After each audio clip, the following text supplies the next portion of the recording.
मैं देश का संचार मंत्री और आईटी मंत्री हूं और मेरे लिए बहुत खुशी होती है कि हमारी पार्टी के मेंबर्स हैं 11 करोड़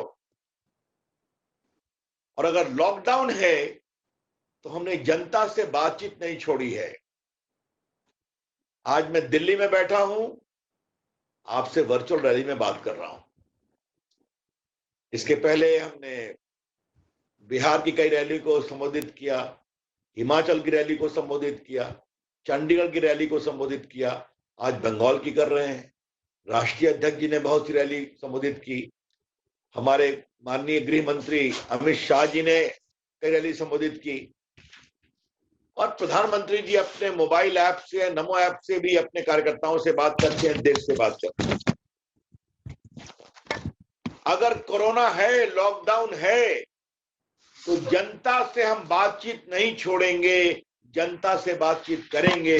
यही है भाजपा का संस्कार, जनता से जुड़े रहेंगे और अपनी बात करते रहेंगे। कल मैं न्यूज देख रहा था तो बंगाल में एक अजीब नजारा देखने में आया कि हमारे प्रदेश के अध्यक्ष और लोकसभा के सांसद दिलीप घोष जी की गाड़ी पर हमला कर दिया गया। मुझको लगता था कि कम से कम कोरोना के समय विरोधियों पर हमला बंद होगा और गरीबों की सेवा का काम अधिक होगा, लेकिन यह बंगाल की अजीब कहानी है कि कोरोना है, फिर भी जिस पार्टी ने 18 एमपी लोकसभा में बंगाल से जीते हैं, उसके भी प्रदेश अध्यक्ष के ऊपर हमला करने की कोशिश की जाती है।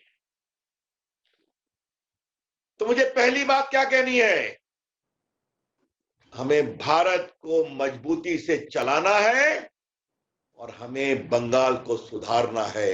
ये दोनों संकल्प हमें लेकर चलना है।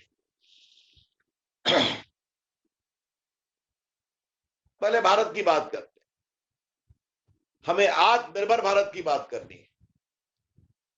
तो जब आत्मनिर्भर भारत की बात करनी है मित्रों, तो भारत आत्मनिर्भर तभी होगा जब भारत सशक्त होगा, भारत मजबूत होगा और भारत हिम्मत से भारत के लोगों के हितों की रक्षा करेगा। आजकल 2 सी चल रहा है, मालूम है ना? एक है कोरोना और दूसरा है चाइना। भारत शांति में विश्वास करता है, भारत समस्याओं को बातचीत से सुलझाना चाहता है, भारत वसुधैव कुटुंबकम में विश्वास करता है। लेकिन जैसा हमारे प्रधानमंत्री जी ने कहा, अगर भारत के साथ कोई आंख मिलाएगा तो भारत आंख मिला के जवाब देना भी जानता है, समझना चाहिए। हमने सबों के साथ दोस्ती का हाथ बढ़ाया, लेकिन अगर चीन के लोगों ने जबरन लद्दाख में दबाव बनाने की कोशिश की, जो लाइन ऑफ एक्चुअल कंट्रोल है, जो एलओसी है, तो उसके संधि का अतिक्रमण कर आगे आने की कोशिश की, तो हमारे जवानों ने जबरदस्त जवाब भी दिया। और याद करिए, प्रधानमंत्री ने एक बात कही थी ना कि हमारे जवान जो शहीद हुए हैं, मैं सबों को देता हूं श्रद्धांजलि। उसमें बंगाल का भी एक शहीद था, उसको भी प्रणाम। लेकिन हमारे जवान मार कर मरे हैं। अगर हमारे 20 मरे हैं तो उनके चीन के दुगना से अधिक मरे हैं।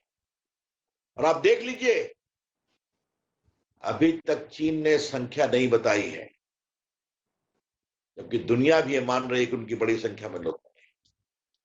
मैं फिर कहूंगा, हम शांति में विश्वास करते हैं, लेकिन कोई अगर भारत की ओर उठाकर देखेगा तो जवाब देना भी जानते हैं। याद करिए, प्रधानमंत्री जी ने क्या कहा, भारत के सैनिकों का शहादत व्यर्थ नहीं जाएगा। जो देश के लिए बलिदान हुए हैं, उनके शहादत को हम नमन करेंगे, वो बेकार नहीं जाएगा।